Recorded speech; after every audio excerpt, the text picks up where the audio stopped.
It doesn't matter who you are or where you're from. Eventually, everyone asks the same big question: what happens after we die? I mean, we all know what death looks like on the surface. But what if the Bible offers a completely different definition? One that, honestly, reframes the entire conversation. So, is that it? Is physical death just the end? The lights go out, consciousness is terminated, you just cease to exist? That's pretty much what our world assumes, right? But the biblical view? It proposes something totally different. It says that definition is fundamentally missing the point. Okay, so here's the absolute game changer. In the Bible, death is never the end of existence. It's just not. In every single context, death means one thing: separation. And that one little shift in a single word, from cessation to separation, well, that's the key that unlocks the entire biblical story. All right, to really get this, we've got to rewind all the way back to the beginning. See, death wasn't supposed to be part of the picture. It wasn't in God's original design at all. It actually entered human history as a direct penalty for sin, a consequence that was laid out right from the very start. You've probably heard this verse from Romans, right? It perfectly captures a theme that starts way back in Genesis. I mean, think about it. When God warned Adam, "The day you eat of it, you'll surely die," he wasn't just talking, he was defining death as a direct result of disobedience. It wasn't some random natural accident. No, it was the just judicial result of the fall. So right away, this completely flies in the face of the whole annihilation idea. And we have proof. Just think about that story Jesus told about the rich man and Lazarus in Luke 16. After they both die, what happens?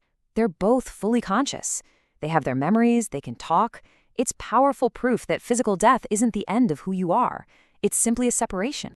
Okay, this is where it gets really interesting. This whole idea of separation brings us to a huge insight. The Bible talks about death in two main dimensions.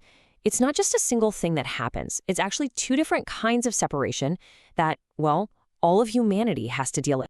First up, you have physical death. This is the one we're all familiar with, the separation of your soul and spirit from your body. Now, the Bible often calls this sleep, but that doesn't mean your soul is unconscious, not at all. It just means your body is at rest, waiting for the resurrection. Then you've got spiritual death, and this is a big one. It's our separation from God, an alienation that, because of the fall, we're all born into. So what's the fix? Well, the remedy for physical death is a future resurrection, but for spiritual death, the remedy is immediate. It's spiritual regeneration, being made alive in Christ, and it happens the very moment you believe. So let's connect the dots. If sin is what created these two kinds of separation, then it stands to reason that any real solution would have to deal with both of them, right? And that right there brings us to the absolute turning point of the whole story, the work of the Messiah. You see, for our redemption to actually be complete, the Messiah had to step into both of those separations for us. On the cross, he experienced spiritual death, that separation from the Father in his humanity as he took on our sins. And then he endured physical death, willingly letting his spirit separate from his body. It had to be both. By conquering both separations, he provided the one complete atonement. Okay, now we need to make a really important distinction. Let's talk about Lazarus. Jesus brought him back from the dead, right? Amazing! But what happened was a restoration. He was just brought back to his old natural life. And you know what that means? It means poor Lazarus had to die again someday. But Christ's resurrection? That was something else entirely. He wasn't just restored to his old life. No, the Bible says he passed through death. He entered a brand new order of life with a transformed body that could never decay or die again. That is true resurrection. And that's exactly why the Bible calls him the first fruits. Think of it like a harvest. He's the very first one. He's the prototype, the pattern. He's the absolute guarantee of that same future resurrection that's been promised to every single believer. And because Christ didn't just come back from death, but passed through it and conquered it, well, the entire nature of death, its very authority, has been completely changed for anyone who trusts in him. If you look at Hebrews chapter 2, it says that Satan once held the power of death. He was the lord of death, so to speak. But through his own death and resurrection, Christ completely disarmed him, rendered him powerless in that area. He literally took the keys. So what does that mean for a believer? It means the authority over your physical death is no longer in Satan's hands. It's been transferred to Christ himself. This just changes everything, doesn't it? It completely reframes the whole experience. I mean, death is still an enemy, make no mistake. It's a result of the fall. But for the Christian, it's no longer a penalty to be afraid of.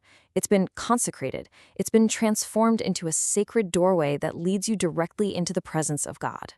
Now, this naturally leads to a really tough and sensitive question, and it's one the source material handles very carefully. What does the Bible say happens when a believer takes their own life? The source material is very clear on this. Suicide is never, ever God's will. It's a tragedy, but it's not considered the unpardonable sin. A believer's eternal security, it rests completely on the finished work of Christ, which paid for all sin, past, present, and future. Now, there will absolutely be a loss of rewards, but salvation itself is secure. Why? Because it depends on Christ's perfection, not on our final broken moment. Okay, so if death's power is broken, the next logical question is, when does it go away for good? When is it totally removed from the picture? Well, the Bible actually gives us a pretty clear timeline for the final and complete end of death. It doesn't all happen at once. It's done in stages. For believers in this current church age, physical death is done away with at the rapture. For Old Testament saints and those who believe during the future tribulation, it happens after Christ's second coming. And then, finally, after the 1,000-year millennium, even unbelievers are resurrected. But it's not for life. It's to stand for their final judgment. And that's what leads them to something the Bible calls the second death. And what is that? It's simply spiritual death, that separation from God made permanent, made eternal in the lake of fire. And this is the only form of death that will never, ever be abolished. So, when you really wrap your head around this biblical redefinition, you can finally understand how the Apostle Paul could say something that sounds so crazy. To die is gain. For him, death wasn't a loss. It was a promotion, an immediate ticket into the presence of Christ. The fear was just gone, and in its place was this triumphant, confident hope. And that really brings us to the final, ultimate perspective. From down here, from our point of view, death can look like such a tragedy. But from God's point of view, the moment one of his children steps through that consecrated doorway, it's a precious homecoming. And when you see it like that, well, it changes everything.